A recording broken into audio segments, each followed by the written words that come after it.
to open one's voice after so many still years. And yet, sister, how fitting, for the ground beneath our feet holds more than rest. It holds memory. We are the Mesier sisters. My name is Maria Mesier, and my sister, Joanna Mesier. Daughters of this place, of this village, this valley, this history. Ours is an old name, though time wears thin even the finest names. The Mesier family once came from France. We are descended from the French Huguenots, Protestants of great conviction, driven from their homes by intolerance and fear. But they fled to the Netherlands in seek of safety in a quieter place. Safety, sister, but not permanence. No, not permanence. For from there, our second great-grandfather, Peter Mesier the Elder, took a bolder step. He crossed the Atlantic to begin anew in New Amsterdam. But he did not come empty-handed, and he purchased a large tract of land in which he built a fine home and a windmill, the Mesier Flour Mill, a place of purpose, a place of pride.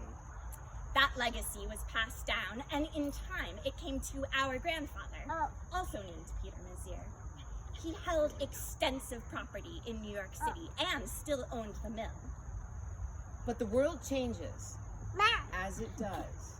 And in 1777, when British General Howe prepared to seize New York, our grandfather withdrew and purchased land right along the countryside here, right around Wappingers Creek. We departed the city swiftly.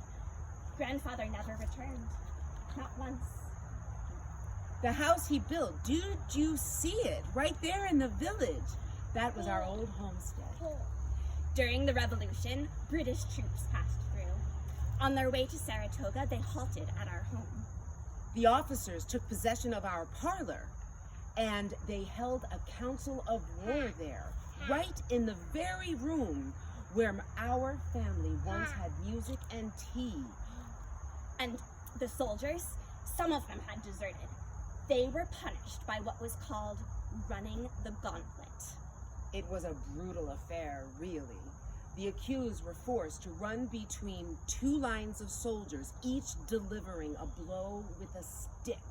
There was no mercy in it. Afterwards, they were brought to our cellar door. The family's fish pickle, a salty brine, was used to clean the wounds. I cannot imagine the sting. Oh, sister. This was no tale told by strangers. A member of our family witnessed it. There is also a tradition, perhaps more romantic than proven, that General Washington himself was once quartered in our home. Some of the old villagers still said so in our time as well. It was never verified, though, although it is whispered as fact by many. Now, our grandfather had 8 children, 3 sons and 5 daughters. The sons were Peter, Abram, and our own dear father, Matthew. When our grandfather died in 1805, the sons all inherited the estate, just as it was done those days, and the brothers all shared equally among the mills and the shipyard. Uncle Peter became an alderman in the city. Uncle Abram ran the shipyard and the mills, where the famed Wappingers Falls Mills flour was produced. Our own dear father, Judge Matthew Mesier, married Joanna Shank, our mother, in 1800. Mother was the soul of grace, a devout Christian, gentle but firm. In those days, there was no church here. So she held Sunday school right beneath the apple tree in our front lawn. There she was with her Bible, a gentle breeze, and a ring of listening children. Then, in 1833, she and Father donated the land across the road from our homestead. On that soil, Zion Episcopal Church was built. Our family and the Clapp family helped raise it from the ground, and now we had a house of worship and a home for the spirit. Now, sister, shall we speak of the knocking girl? Oh, Yes, sister, the knocking girl, that eerie tale told from mother to daughter through the years.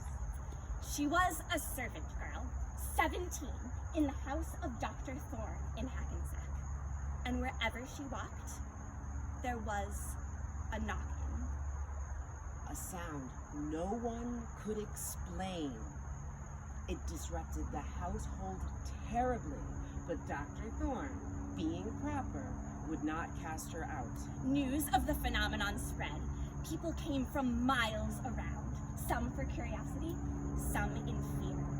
Why, even the great physicians in New York City, Dr. Wright Post and Dr. David Hosack, came to examine her, and even they left mystified. The girl was brought to our home in Wappingers Creek. The knocking there was very violent. Our mother saw her, watched the leaves of the whole table fly up as the girl passed by.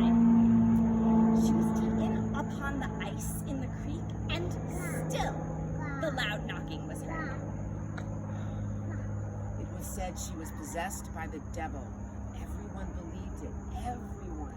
Years later, on a shooting excursion near Hackensack with Mr. Leidig, I asked farmers there if they had heard the tale. Every one of them knew it. It was fact to them.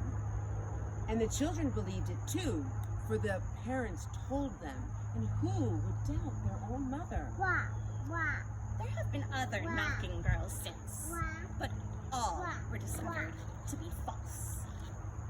All but her, the first, the true one. She was eventually cured of the knocking, but no one knew exactly how. Rumors swirled, as they always do. Rumors, yes, sister. Rumors, but no answers. Only questions and the echo of a sound that no one could see. So you see, this ground holds more than names. It holds stories. And those stories still knock if you're quiet enough to hear.